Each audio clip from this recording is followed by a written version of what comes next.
Oui. Live right now? Parfait. Donc, on est live sur les deux plateformes. Donc là, ils vont t'entendre. Si tu dis quelque chose, ils vont t'entendre sur le Facebook Live. On va...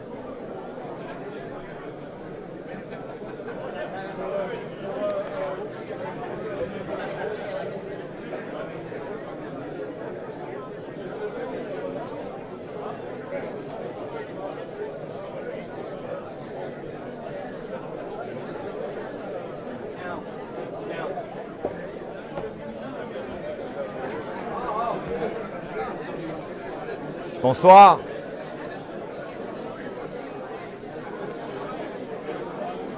Bonsoir tout le monde.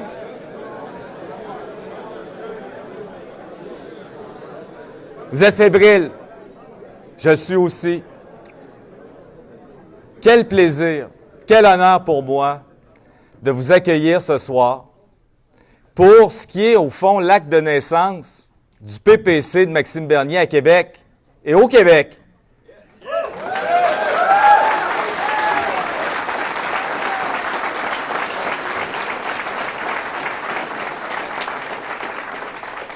Je trouve que vous êtes nombreux pour un parti qui n'est pas supposé exister.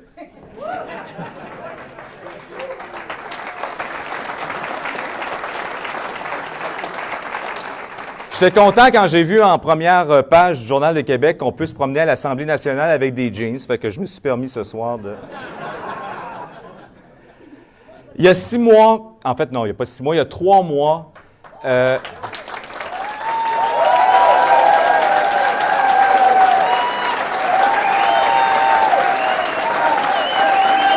Maxime! Merci.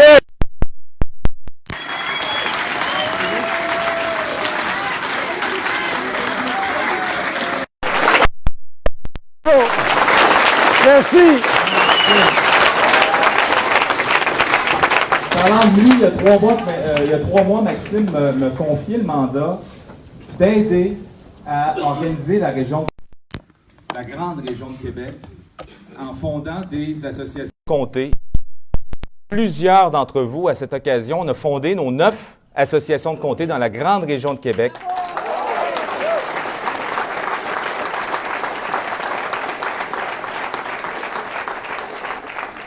J'aimerais inviter, je vois Alicia qui est là, j'aimerais inviter tous les gens qui ont eu la décence citoyenne, le courage ou l'engagement citoyen de se joindre à nos associations de comté. J'aimerais les inviter à joindre avec moi ce soir. Il y en a plusieurs parmi vous. Soyez pas gênés. C'est important.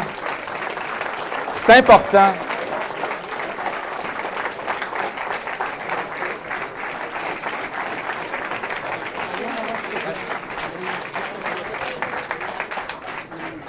Parce que le parti existe grâce à la décision de Maxime de se lancer là-dedans avec courage, avec conviction. Mais sans vous, le parti n'existerait pas. Et oui, c'est magnifique. Les gens sont nombreux. Il y a un besoin d'une nouvelle voie. J'appelle ça, pour moi, voie, je l'appelle VOIE, un nouveau chemin, une alternative politique à ce que les autres nous offrent. Puis une nouvelle voie, VOIX, un nouveau discours qui s'énonce franchement, clairement, en fonction de convictions profondes. Vous êtes venu voir Maxime, Mad Max. Je tiens à dire, en terminant, que quand je suis allé me changer, prendre ma douche chez moi, j'ai écouté certaines de ces entrevues radio d'aujourd'hui, celle du journal, des journaux, celle de l'Éclat, on ne peut pas y avoir accès encore, ce sera demain. Mais je tiens à vous dire que Max, il a fait un travail absolument extraordinaire aujourd'hui dans les médias de Québec.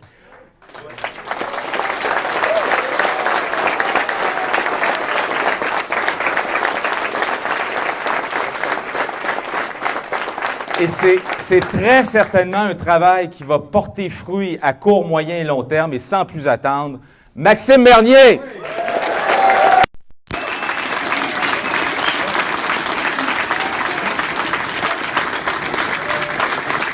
Bonsoir. Merci de faire nous asseoir. Je vais faire un long discours, c'est mieux d'être assis. Bonjour. Mon père vient de la Beauce aussi. Ah, ben oui. Bonjour.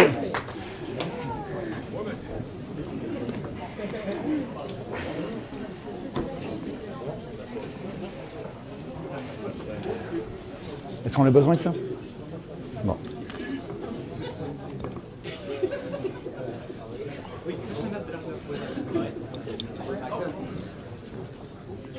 Non, mets-le à côté, on n'a pas besoin.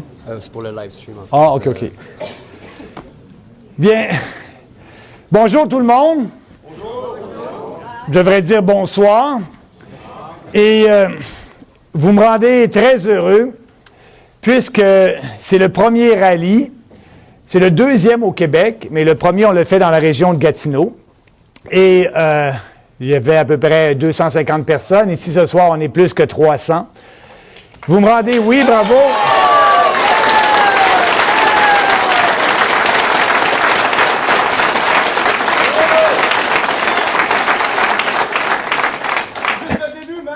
Oui, c'est juste le début, mais c'est grâce à vous qu'on est capable de faire en sorte qu'on bâtit un parti en si peu de temps. Et j'aimerais en profiter pour remercier rapidement mon organisatrice, notre organisatrice du Québec, Marie-Claude Godu, qui est là. Marie-Claude.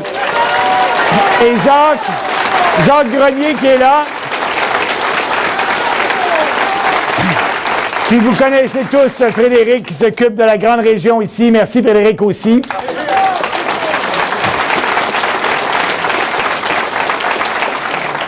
Mais nous avons des équipes comme ça partout à travers le Canada et on a commencé les rallyes. Je devrais vous dire que les gens appelaient au siège social du parti.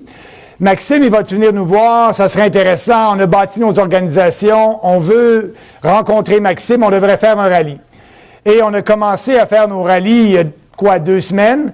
Le premier rallye était à Vancouver. Ça a très bien été. Plus que 300 personnes, comme ici ce soir. Un autre à Calgary, à Winnipeg, à Toronto, à Saskatoon, à Gatineau, aujourd'hui au Québec.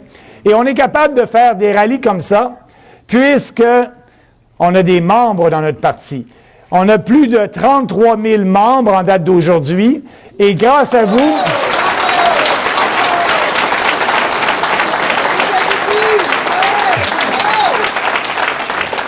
Et 33 000 membres, pour vous mettre un peu dans le contexte, j'ai comme collègue de siège à la Chambre des communes, Elisabeth May. Elisabeth, elle est bien gentille, mais on a conclu un pacte ensemble, Elisabeth et moi. On a dit, Elisabeth, si on veut que ça aille bien entre nous deux, on siège un à côté de l'autre. On ne parlera pas de politique publique, on parlera d'autres choses et tout va bien aller. Et avec Elisabeth, effectivement, on ne parle pas de politique publique, mais Elisabeth est très curieuse de savoir comment va mon parti, et moi, j'étais très fier de lui montrer mes chiffres. La première fois qu'elle m'en parle, j'y montre les chiffres. On est à 10 000 membres, on a atteint notre objectif. Et 10 000, 15 000, 20 000, et après ça, bien, comme j'ai dit aujourd'hui, 33 000. Et Elisabeth me dit, Maxime, tu sais quoi, le Parti vert existe depuis plus de 35 ans. Et on a 19 000 membres. Et toi, ton parti existe depuis moins de 3 mois et vous avez 33 000 membres. Il y a quelque chose qui se passe, pas seulement à Québec, au Québec, mais au Canada. Je pense que les gens sont tannés des politiciens qui disent quelque chose un jour et son contraire le lendemain. Nous, c'est complètement l'opposé. On dit ce qu'on croit, on croit ce qu'on dit, on le dit avec passion et conviction. Et c'est grâce à vous qu'on est capable de bâtir ce parti-là.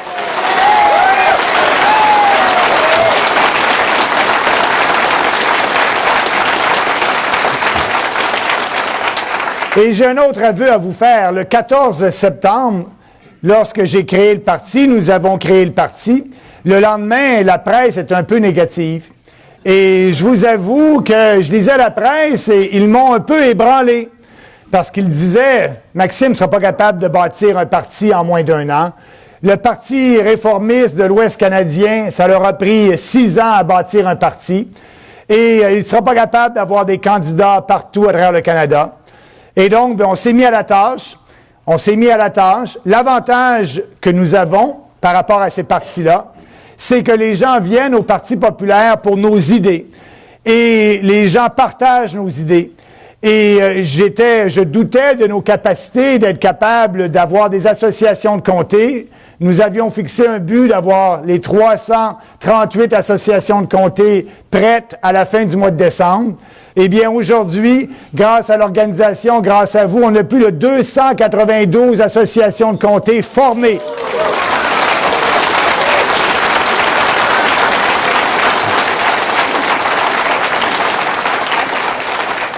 Et on va être capable d'atteindre notre objectif et d'avoir les 338 associations de formées. Et c'est important, ça. C'est important parce que si on veut avoir 338 candidats dans tous les comtés, contrairement au Parti réformiste, qui n'a pas été capable d'avoir des candidats dans tous les comtés après 8 ans d'existence, bien, il faut avoir des associations. Il faut que les gens nous aident à trouver les bons candidats dans les comtés, des gens qui représentent leur région. Et on va être capable de le faire. Dès janvier, on se met à la tâche avec vous pour trouver des candidats et avoir des candidats dans tous les comtés. C'est important pour nous. Et c'est important aussi parce qu'on veut participer aux débats nationaux qui vont avoir lieu lors de la campagne électorale. Et une des conditions, c'est d'avoir des candidats dans tous les comtés. Et je peux vous promettre qu'on va avoir des candidats dans tous les comtés et on va participer aux débats nationaux. Ça va nous permettre de rejoindre un grand nombre de la population. Mais nous, contrairement aux autres leaders et chefs des autres partis, on est déjà en campagne électorale. Notre plateforme, elle est là, elle est prête. Et moi, mon devoir, c'est d'en parler pendant encore 11 mois. Et puis, à la campagne électorale, je pense que les gens qui nous connaissent pas ou qui connaissent pas nos idées vont être à même de mieux nous connaître. Et c'est en parlant de ce qu'on croit avant une élection, durant une élection et après une élection qu'on réussit à convaincre le plus de gens possible. Et c'est ça notre défi. Mais c'est un défi exaltant parce qu'aujourd'hui, ce soir, je crois que nous faisons l'histoire. Former un parti politique en moins d'1 an, avoir des candidats partout, et je suis certain qu'on va réussir à surprendre bon nombre de Canadiens. Je tiens à vous en remercier grandement. Mais les gens, la question qu'on me posait, mais Maxime, pourquoi les gens viennent à ton parti? Bien, les gens viennent parce qu'on a des idées. Parce que pour nous, il n'y a pas de sujet tabou. Il n'y a pas de sujet qu'on ne doit pas discuter. Et on pense que la population, on doit traiter la population comme des adultes responsables et non comme des enfants irresponsables. Et oui, il y a des sujets difficiles à traiter en politique, mais on en parle. Et pour nous, il n'y a plus de rectitude politique. C'est sûr qu'il y a des risques à ça. Il y a des risques en disant ce qu'on pense et en parlant avec vous de nos convictions. Il y a des risques de ne pas plaire à tout le monde. Mais je crois qu'on est en politique pour parler de ce qu'on croit. Et notre parti est fondé sur 4 principes fondamentaux: la liberté et la responsabilité individuelle, l'équité et le respect. Et tous nos politiques sont basés sur ces politiques-là. Et c'est la cohérence de notre plateforme qui fait en sorte qu'on est vraiment différent des autres partis politiques.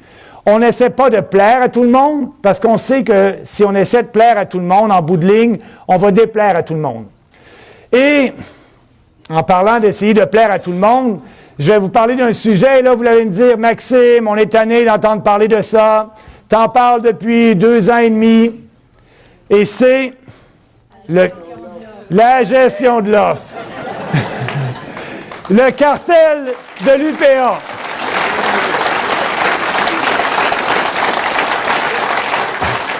Mais pourquoi il faut parler du cartel de l'UPA? Premièrement, je pense que les gens le savent. C'est quoi, là, le cartel? C'est que les Québécois payent le double du prix pour leur lait, leur poulet, les œufs. Ils ont seulement qu'à traverser aux États-Unis et acheter une douzaine d'œufs. Là-bas, c'est 99 cents américains. On change 100 $ canadiens. Ben oui, le lait ici est meilleur, je suis d'accord, mais je veux permettre aux producteurs laitiers de pouvoir l'exporter. Oui. Et donc, c'est ça qu'il faut...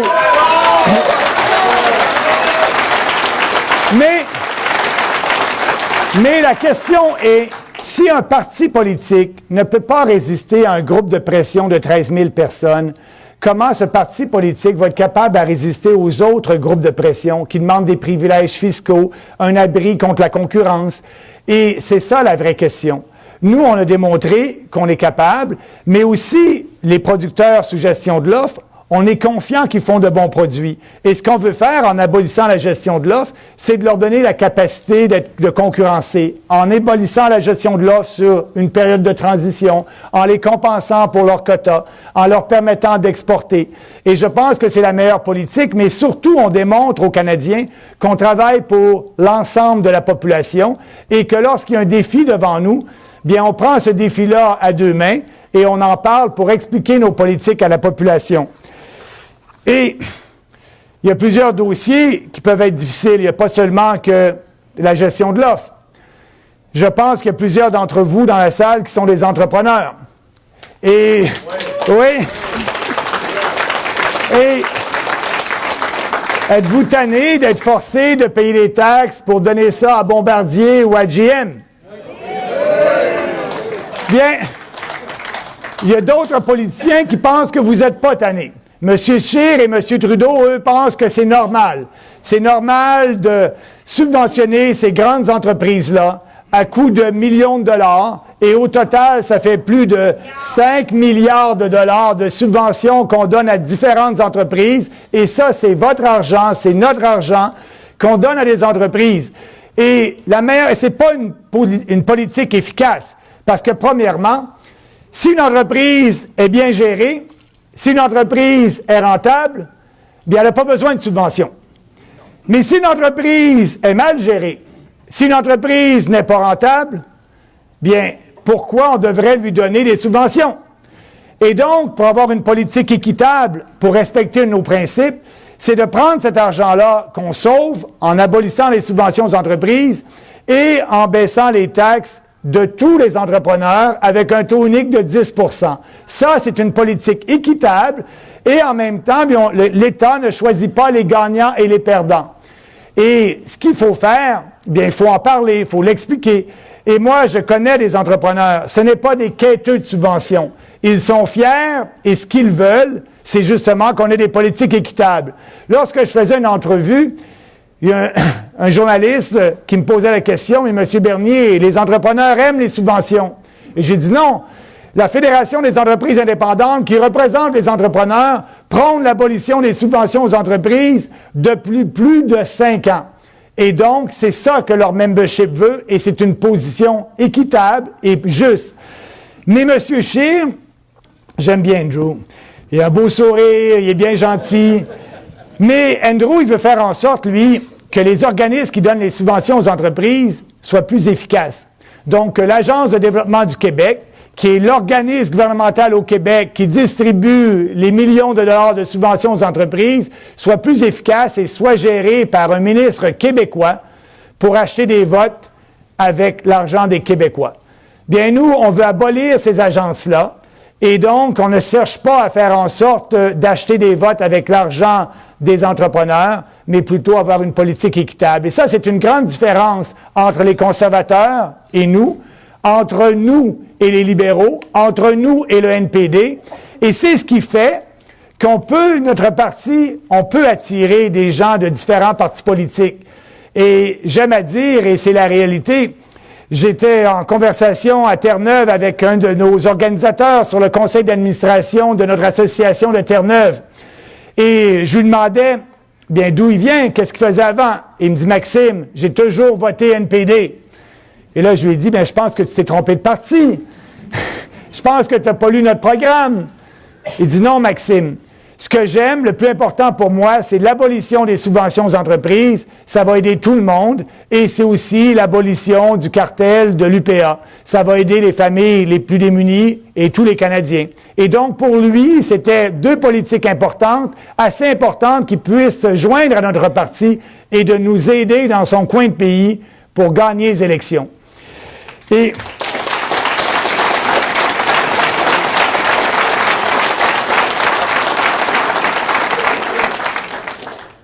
Et j'aimerais parler de Constitution. Et je dis souvent au Canada anglais, et ils trouvent ça drôle, je dis au Québec, on a deux sports nationaux, le hockey et les référendums. Et là, les gens partent à rire, mais j'ai dit, on n'en veut pas de référendum. Et pour pas avoir de référendum, il faut respecter la Constitution canadienne. Les pères de la Confédération ont écrit une très belle Constitution. Et le principe de la Constitution, c'est le principe de la subsidiarité. Le gouvernement le plus près des gens devrait être le gouvernement le plus efficace. Et donc, normalement, les plus petits gouvernements sont les plus efficaces.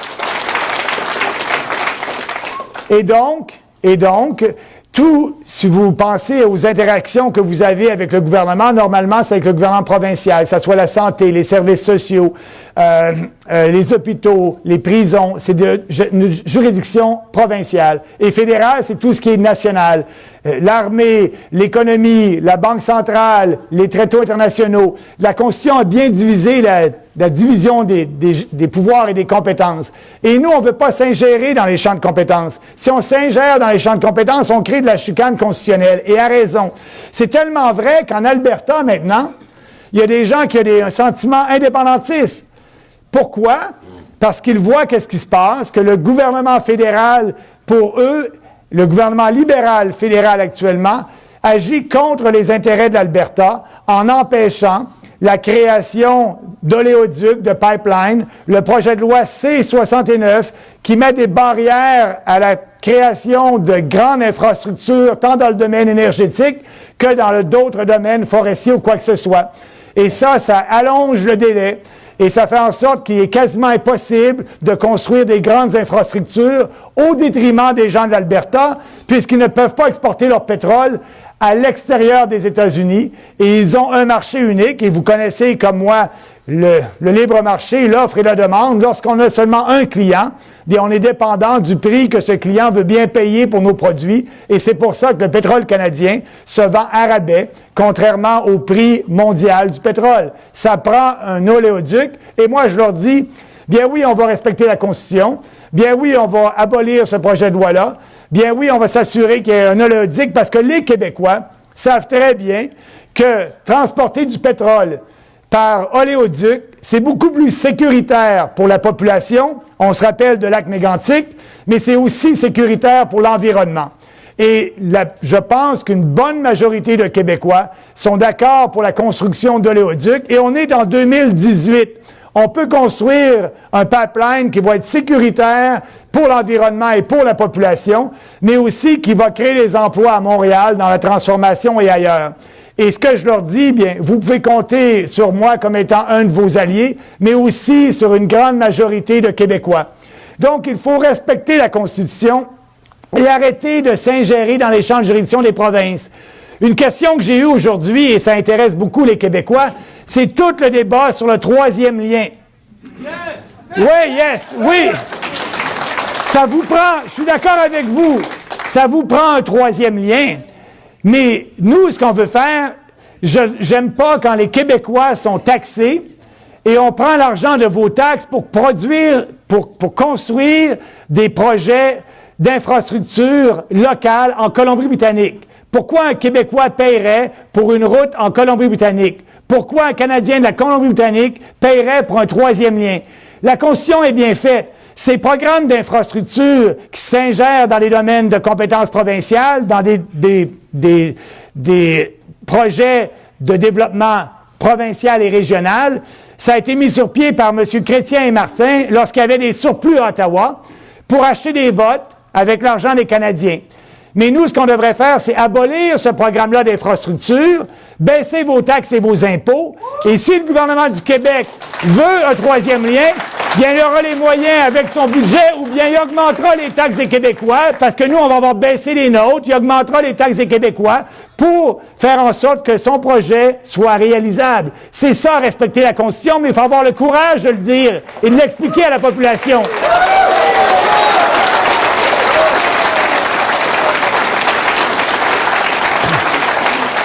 Et je compte sur vous pour l'expliquer à la population, parce que j'ai vu M. Scheer dire, oui, on est pour un troisième lien, oui, c'est important, puis oui, le programme d'infrastructure, on va subventionner un troisième lien.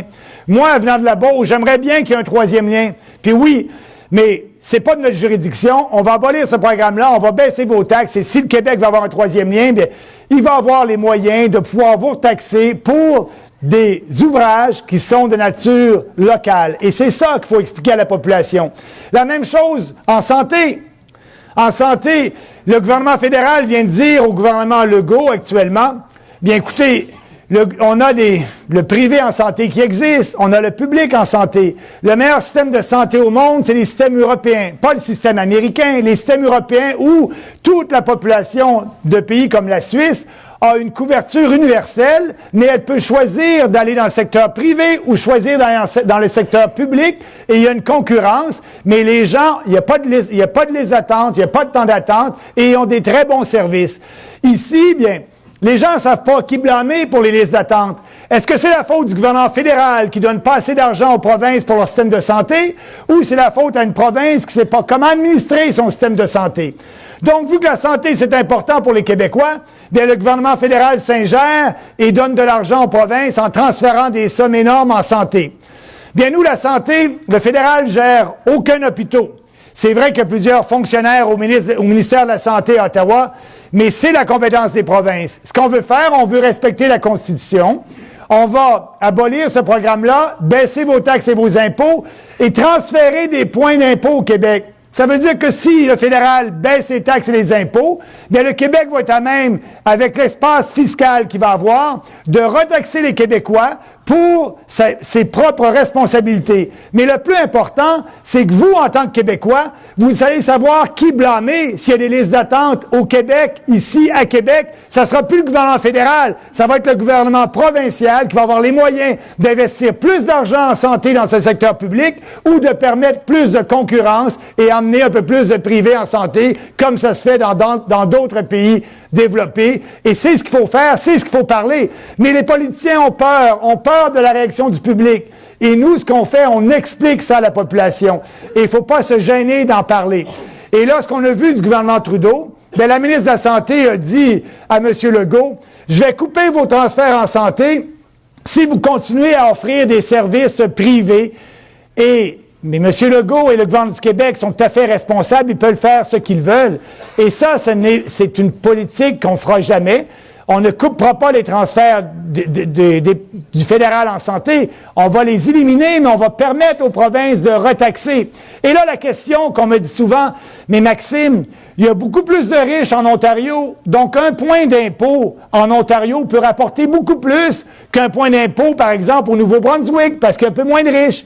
Et là, je dis aux gens, vous avez raison. La Constitution est tellement bien faite que on a la formule de péréquation. Donc, le but, c'est que chaque province peut offrir le même niveau de service à leurs citoyens. Donc, un Québécois a le même niveau de service qu'un Albertain ou qu'un Ontarien.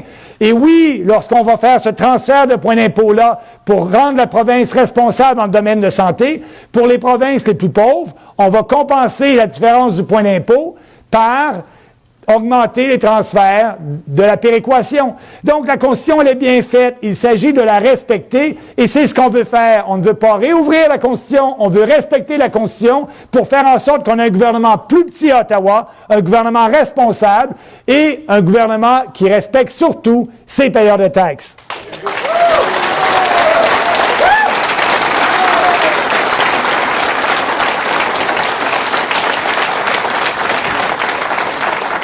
Et je pense que vous êtes comme moi, vous ne voulez pas que le Québec demeure une province pauvre. Et ça, c'est pour ça qu'il faut changer cette formule de péréquation. Je l'ai dit, moi, il y a déjà 6 ans ici au Québec en français, je l'ai dit dans mes discours à l'extérieur, je ne suis pas fier d'être un Québécois lorsqu'on est traité comme une province pauvre et on reçoit de la péréquation. Le Québec devrait être une province riche et ne pas recevoir de péréquation. Ça fait 50 ans...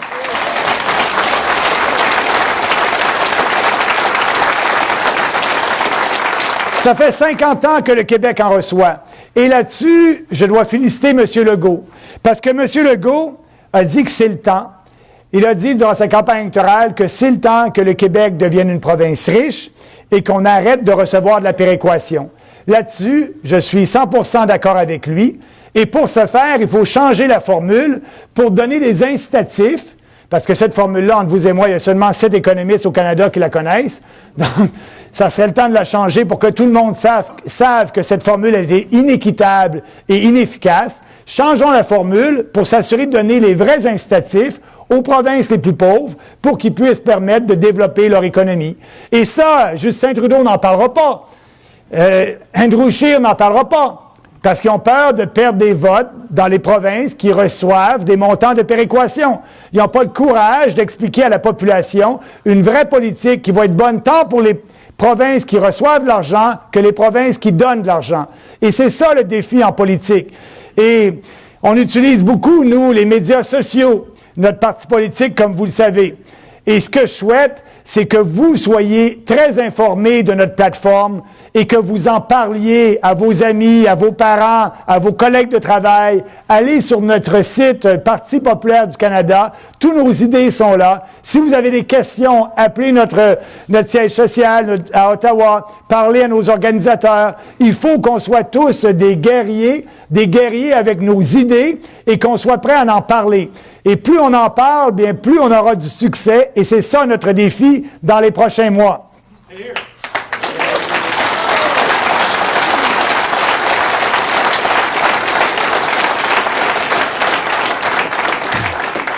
J'ai fait un discours à Toronto et je dois m'en excuser parce que les gens après étaient un peu déçus. Puis là, j'ai dit à mon équipe, pourquoi les gens sont déçus? Ils ont dit, Maxime, tu as parlé de plein de choses, mais tu as oublié de parler d'immigration. Fait que là, je m'en gêne pas. J'en parle tout le temps, à tous les fois que je fais des rallyes. Et je tiens à dire que moi, je suis fier d'être Québécois, d'être Canadien, et de confirmer, comme on le sait, que ce pays a été bâti avec des immigrants qui sont venus d'un peu partout à travers le monde. Et ce que je veux, c'est que le Canada d'aujourd'hui soit le Canada de demain. Et je regarde qu'est-ce qui se passe en Europe et dans d'autres pays où ils ont beaucoup de difficultés actuellement à intégrer leurs immigrants. Moi, je veux que pour les immigrants qui viennent ici, que ça soit facile pour eux de participer à la société canadienne. Et la meilleure façon, c'est de leur permettre d'avoir un emploi lorsqu'il n'y a pas de Québécois pour remplir cet emploi-là. On appelle ça l'immigration économique. Mais aujourd'hui, M. Trudeau augmente les seuils d'immigration à chaque année. Sous M. Harper, c'était 250 000 immigrants par année. C'était la moyenne du gouvernement Harper. M. Trudeau, on est rendu à 310 000 par année. Dans 2 ans, ça sera 350 000 par année. Et il a reçu un rapport, le rapport Burton, qui demande qu'on ait 450 000 immigrants par année au Canada. C'est une augmentation de 40 %. Les gens disent des fois, Bernier, il est radical, il veut revenir à 250 000. Je ne sais pas qui a une position radicale, parce que lorsqu'on augmente les seuils d'immigration de 40 % par rapport à le nombre d'immigrants qu'on avait sous le gouvernement Harper, et lorsque seulement 6 % de la population qui est d'accord avec ça, c'est pas nous qui avons une position radicale, je pense plutôt que c'est nos opposants, le Parti libéral et conservateur.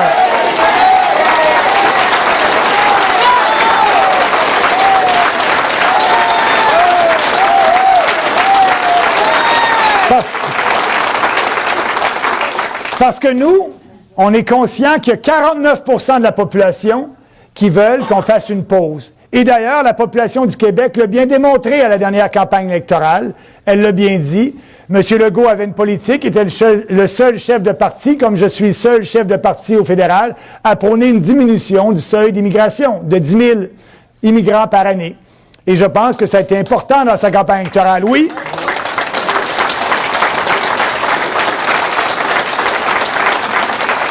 Et on est prêt au Canada pour avoir ce débat-là, et on va le faire. Mais ce qui m'inquiète le plus, c'est que M. Trudeau, dans son nombre d'immigrants, a diminué le pourcentage d'immigrants qui viennent ici sous la rubrique d'immigration économique, comme je vous disais tout à l'heure.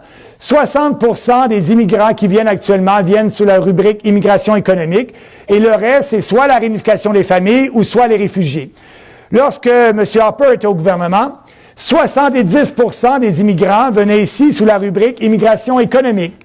Et nous, ce qu'on souhaite, c'est, oui, on veut diminuer le nombre d'immigrants total, mais on veut augmenter le ratio d'immigrants qui proviennent ici sous la rubrique immigration économique à 75-80 % pour répondre aux besoins économiques des entrepreneurs Beauceron et des entrepreneurs du Québec. C'est ce qu'il nous faut.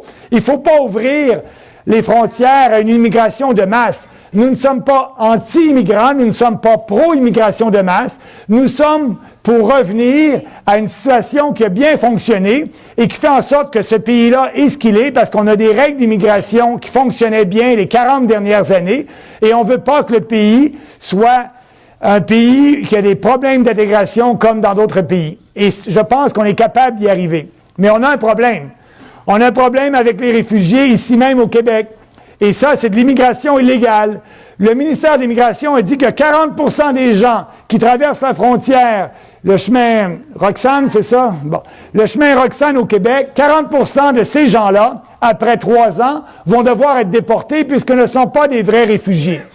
Et moi, je crois que le département d'immigration a raison parce qu'une personne qui vient de New York, sa vie n'est pas en danger. Et nous, on veut aider les vrais réfugiés et on veut faire en sorte que les vrais réfugiés qui sont dans des camps de réfugiés, ailleurs dans des pays dangereux dans le monde, puissent venir au Canada. C'est ce qui est important. Mais le gouvernement Trudeau, actuellement, fait en sorte que ces gens-là qui traversent la frontière illégalement ont une priorité par rapport aux vrais réfugiés. Et ça, c'est quelque chose qu'il faut arrêter. Et on est prêt à le faire en s'assoyant avec le président Trump et régler l'entente qui permet de régler ce problème-là.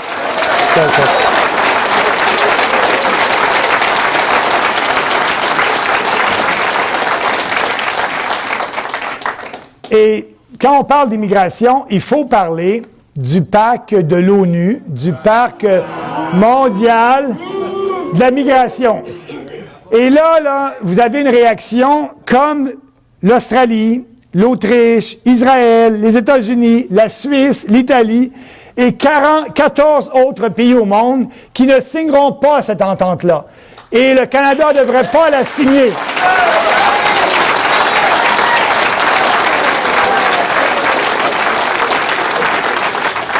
Pourquoi?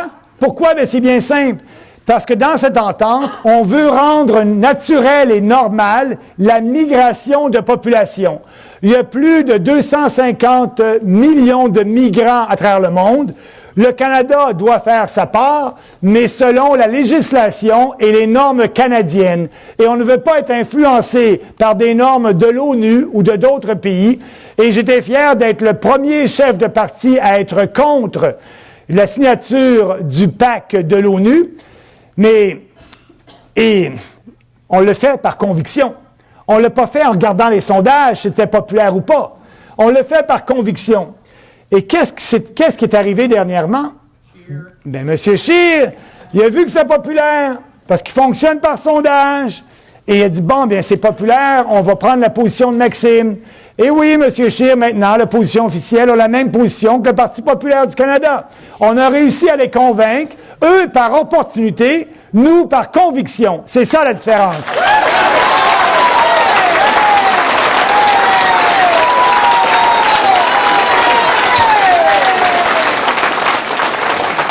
Savez-vous, j'espère que vous le savez, savez-vous quelle est la promesse la plus importante du Parti conservateur du Canada?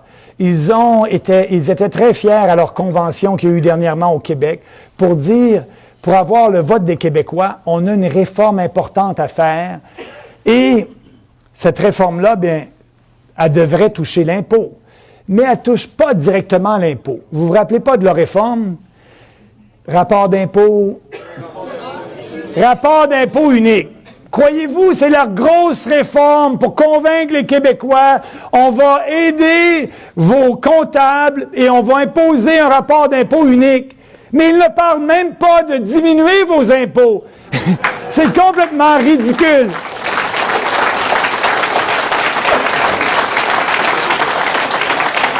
Et ils étaient tous fiers, et le sont encore, de parler un rapport d'impôt unique. Bien, moi, si mon comptable doit remplir 2 rapports d'impôt pour moi, ou si moi, je le fais personnellement, il y a des logiciels qui existent et c'est très simple. Le problème, c'est que les Québécois paient trop de taxes et d'impôts. Et lorsqu'on parle de baisse d'impôts, il faut être crédible. Et on a un plan, nous. Au lieu d'avoir 5 taux d'imposition, il y en aura 2. Un à 15 pour les gens gagnant 15 000 à 100 000. Un à 25 pour les gens gagnant 100 000 et plus. Et oui, pour les plus démunis, bien, on va augmenter le seuil à partir desquels vous ne payez pas d'impôt au niveau fédéral. C'est à peu près 12 000 $. On va l'augmenter à 15 000 $. Et ça,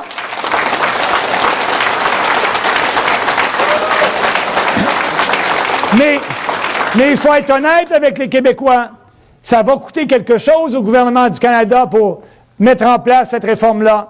Et on sait, nous, comment ça va coûter. Environ 30 milliards de dollars. Mais là, j'ai un petit défi, parce qu'on veut équilibrer le budget dans 2 ans. On ne veut pas emprunter, puis que les générations futures vont devoir payer pour être capable de donner des réductions d'impôts aujourd'hui. Il faut être responsable. Donc, si on veut mettre en branle cette réforme-là, il faut couper, il faut faire des réformes. Bien, on a des bonnes idées où couper. Le CRTC en télécom, on peut abolir ça.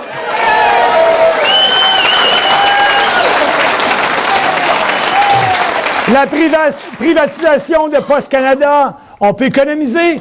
C'est anormal qu'en 2018, il y ait une société d'État qui ait le monopole sur les lettres et que les Canadiens n'aient pas la liberté de choix de faire affaire avec une autre corporation pour envoyer des lettres. Tous les pays européens ont privatisé leur poste. Ce n'est plus un service essentiel avec la venue de l'Internet. Puis je pense que les gens le comprennent. Privatisons Poste Canada, CRTC, abolition dans le télécom.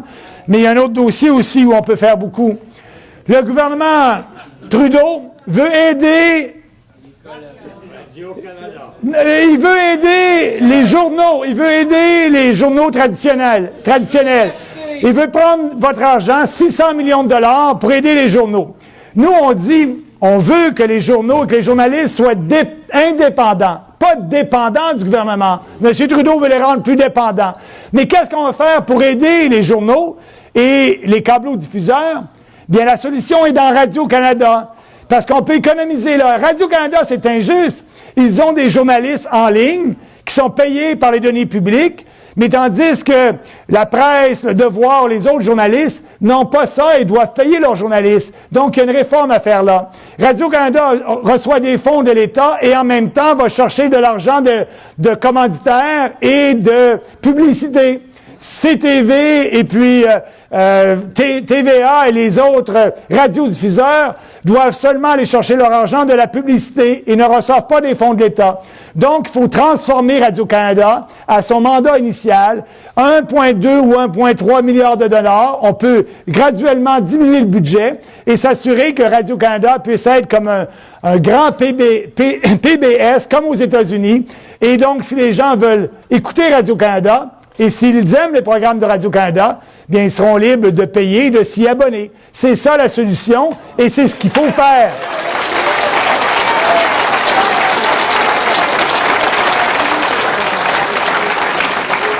Mais il faut trouver de l'argent ailleurs aussi. Il faut en trouver ailleurs si on veut faire ces baisses d'impôts-là. On va en trouver où? Le Canada veut aider, oui, les autres pays dans l'aide internationale lorsqu'il y a des désastres naturels ou lorsqu'il y a des crises humanitaires. On doit être là, les Canadiens doivent être là et le Canada doit être là. Mais ce n'est pas notre rôle de bâtir des routes en Afrique ou de donner de l'argent aux pays africains pour lutter contre les changements climatiques. Et là, on peut économiser des milliards de dollars.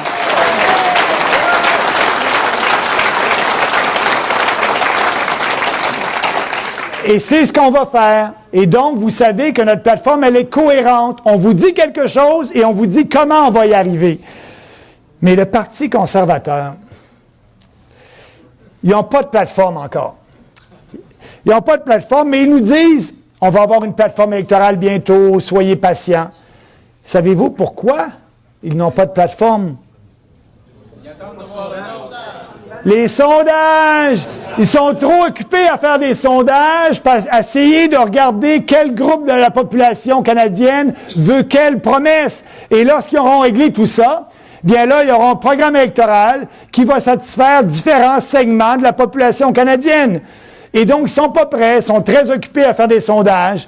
On va les laisser occupés à faire des sondages. Et nous, entre-temps, ça nous donne tout le champ libre pour parler de nos idées et on va continuer à le faire.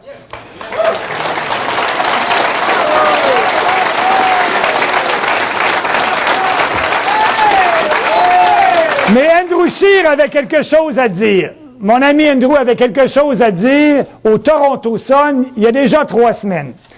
Et ça, c'est intéressant parce que il a dit les libéraux se sont tellement déplacés vers la gauche, là-dessus, je lui donne raison, avec leur politique publique, Et, je cite, il a dit, nous, en parlant du Parti conservateur, nous avons une occasion de dire que nous sommes un parti centriste, pragmatique, avec de la place pour de nombreux points de vue différents sur un tas de questions différentes. Bien, la traduction, c'est quoi? Eh oui, centriste, pragmatique, beaucoup de points de vue, donc pas de principe, pas de vision cohérente pour le Canada, pas de courage de dire que les réformes qu'on doit faire pour un pays plus libre et plus prospère, autrement dit, demandez à Andrew Scheer n'importe quoi, puis il va vous le donner.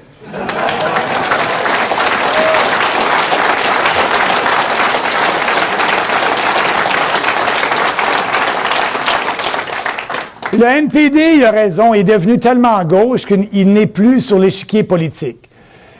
Le Parti libéral est devenu le nouveau NPD. Puis là, les conservateurs, comme vient de dire M. Scheer, il est dans le centre pragmatique, à essayer de plaire à tout le monde. Bien, nous, le Parti populaire du Canada, on est le seul parti qui prône les vrais principes conservateurs, principes de liberté, d'équité, d'un gouvernement responsable. Et ça, c'est un avantage pour nous. Et c'est un avantage assez important. Mais je dois répondre à une question que je me fais poser régulièrement, puis c'est correct qu'on me la pose, la question. Maxime, le plus important, là, c'est de se débarrasser de Justin Trudeau. Et je suis d'accord.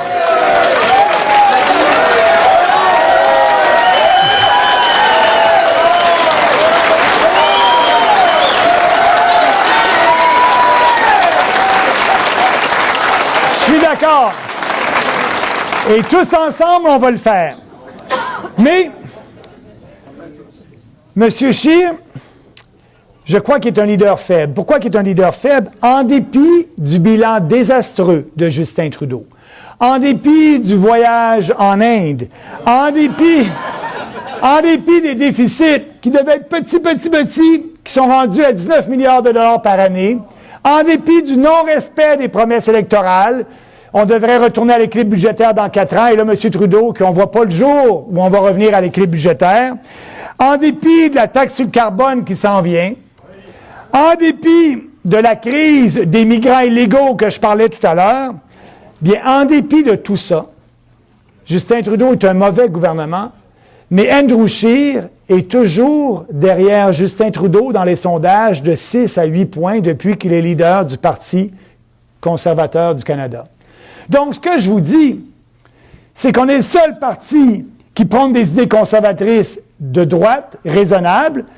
Puis, lorsque j'étais avec Andrew Scheer, bien, il ne pouvait pas battre Justin Trudeau. Et là, je ne suis plus avec Andrew Scheer et il ne peut pas battre Justin Trudeau. Il nous reste une alternative, c'est nous, et on va travailler fort. On a le momentum et on va battre Justin Trudeau.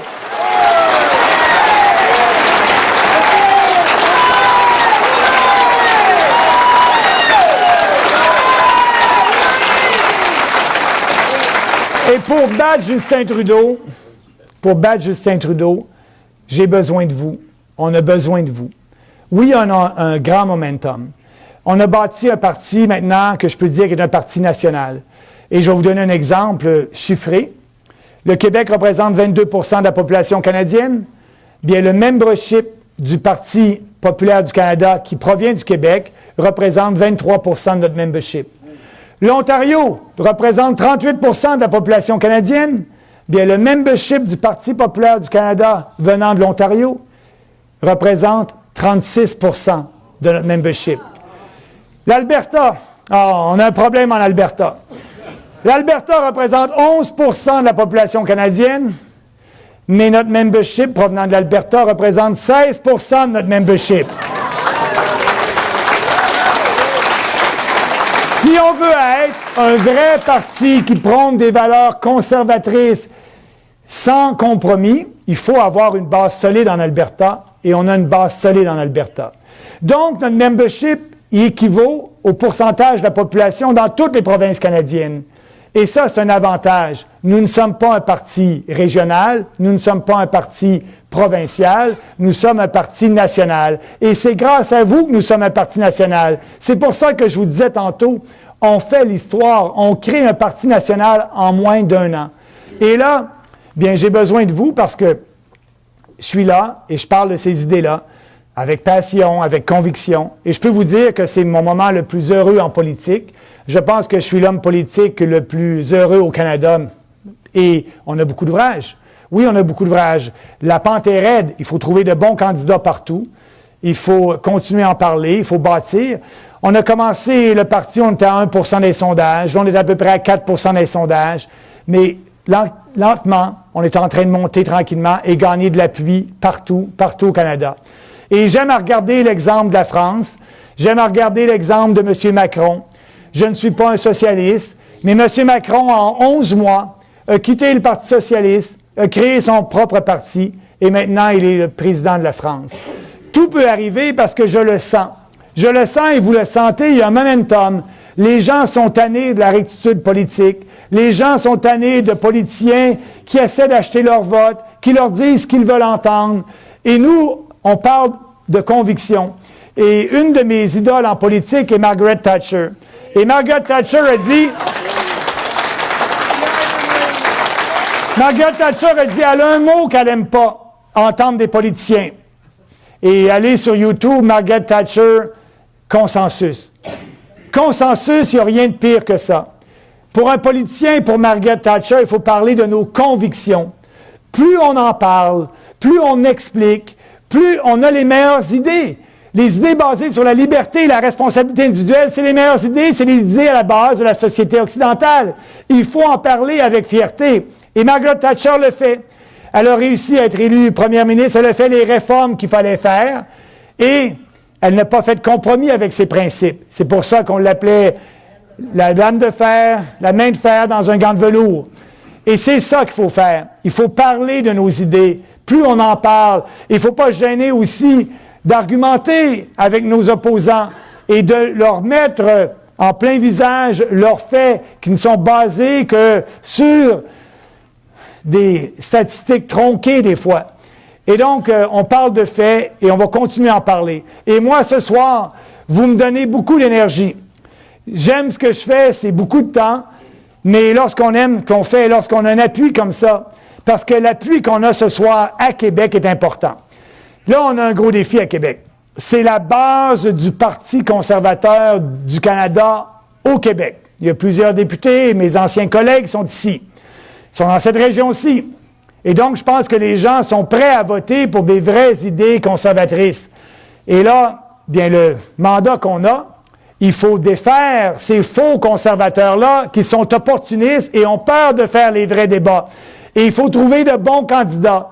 Et je compte sur vous en janvier pour nous amener de bons candidats et d'être avec nous. Parce que oui, il y a une opportunité très grande dans la région de Québec, au Québec, avec l'équipe du Québec. On est capable.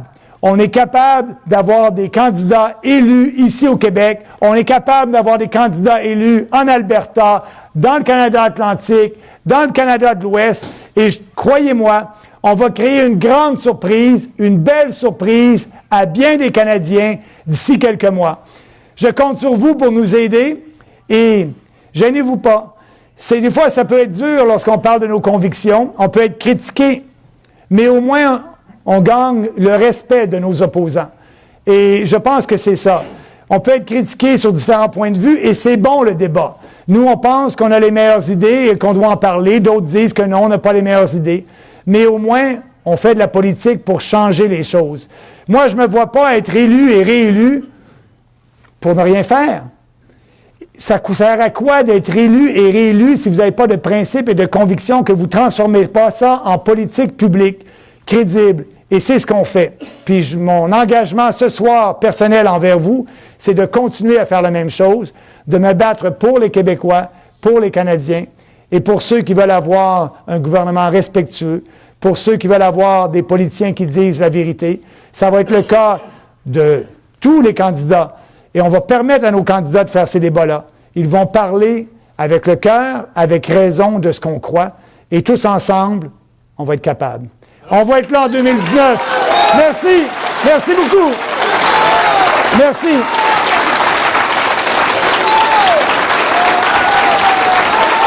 Merci.